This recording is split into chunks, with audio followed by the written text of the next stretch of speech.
വിവാദത്തിൽ പി ജയരാജൻ പരാതി നൽകിയാൽ കേസെടുക്കാമെന്ന് ശുപാർശ. ജീവനക്കാരനെതിരെ DC ബുക്സ് പരാതി നൽകിയാൽ അതിലും കേസെടുക്കാം.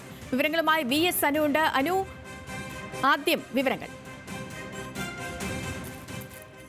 അതിന്റെ ആത്മകഥാ വിവാദവുമായി ബന്ധപ്പെട്ട് അന്വേഷണം നടത്തിയ കോട്ടയം SP ഇന്നലെയാണ് സംസ്ഥാന പോലീസ് മേധാവി DGP ഷേഖ് ദർവേസ് സാഹിബിന് റിപ്പോർട്ട് സമർപ്പിച്ചത്. ഈ റിപ്പോർട്ടിന്റെ കൂടുതൽ വിവരങ്ങളാണ് പുറത്തു വരുന്നത്. ഇതിൽ പ്രധാനമായും 3 കാര്യങ്ങളാണ് കോട്ടയം അന്വേഷണ ഉദ്യോഗസ്ഥനായ കോട്ടയം SP പറയുന്നത്.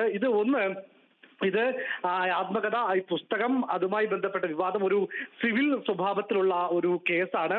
ഒന്നുകിൽ പി ജയരാജനെ കോടതിയെ സമീപിച്ചുകൊണ്ട്, സിവിൽ സ്വഭാവമുള്ള കേസായതിനാൽ കോടതിയെ സമീപിച്ചുകൊണ്ട് മറ്റ് നടപടികളിലേക്ക് കടക്കാം, അല്ല എങ്കിൽ പി ജയരാജന് പരാതി നൽകാം. ഈ പരാതിയിൽ അദ്ദേഹത്തിനെതിരെ ഗൂഢാലോചന കഴിഞ്ഞ ദിവസങ്ങളിലൊക്കെ അദ്ദേഹം പറഞ്ഞിരുന്നു. അദ്ദേഹത്തിന്റെ ആത്മകഥ എന്ന രീതിയിൽ പുറത്തു വന്നതിന് പിന്നിൽ ഒരു രാഷ്ട്രീയ ഗൂഢാലോചനയുണ്ടെന്നൊക്കെ പറഞ്ഞിരുന്നു. അങ്ങനെയെങ്കിൽ ആ ഗൂഢാലോചന സംബന്ധിച്ച് പിക്ക് ഒരു പരാതി നൽകാം.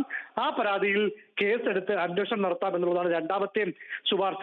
മൂന്നാമത്തേതായി DC ബുക്സിന് വേണമെങ്കിലും ഒരു പരാതി കൊടുക്കാം. കാരണം ഈ DC ബുക്സിന്റെ പ്രസിദ്ധീകരണ ചുമതലയുണ്ടായിരുന്ന ശ്രീകുമാറാണ് ഇത്തരത്തിൽ ഈ പുറത്തു വന്ന ഭാഗങ്ങൾ അല്ലെങ്കിൽ പുറത്തു വരാൻ ഇടയായ സാഹചര്യങ്ങളൊക്കെ ഒരുക്കിയത്. അതുകൊണ്ട് അദ്ദേഹത്തിനെതിരെ വിശ്വാസവഞ്ചന, ഗൂഢാലോചന ഉൾപ്പെടെയുള്ള പരാതി DC ബുക്സ് നൽകിയാൽ അവർക്കായി ആ പരാതിയിലും കേസെടുക്കാം. എന്നിങ്ങനെ ഈ 3 തരത്തിലുള്ള ഒരു റിപ്പോർട്ടാണ്, ശുപാർശകളുള്ള റിപ്പോർട്ടാണ് കോട്ടയം SP DGPക്ക് സമർപ്പിച്ചിരിക്കുന്നത്.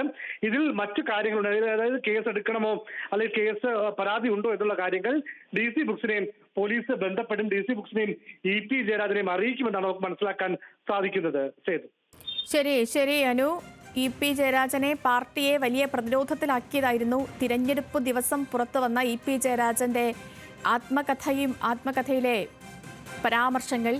ഇപ്പോൾ അതിലാണ് കേസെടുക്കാനുള്ള ശുപാർശ വന്നിരിക്കുന്നത്.